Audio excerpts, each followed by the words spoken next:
Oh guys, eto na, padedein na natin yung bunso kong anak si Jinky.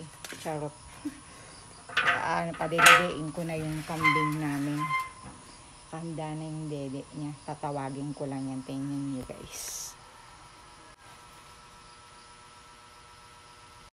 Ay, alam mo na talaga ha. Kala mo nanay mo talaga ako. Dede na Jinky. Lilinisan ko pa dito sa labas kasi dito muna sila natutulog mula nung namatay yung isang kambing namin. Hindi ko alam kung ano yun ng ahas, kaya para safe dito malapit sa amin, nasisilip-silip pa namin sila. Ayan, gutom na gutom kasi yung nanay neto hindi nagpapadede, hindi na nagpapadede, unti pa yung gatas na lumalabas sa kanya. So kami muna yung magpro-provide hanggang sa kumain na to ng damo. Hindi na namin to titimplahan, bahala na siya sa buhay niya, char, kasi masyado siyang malako.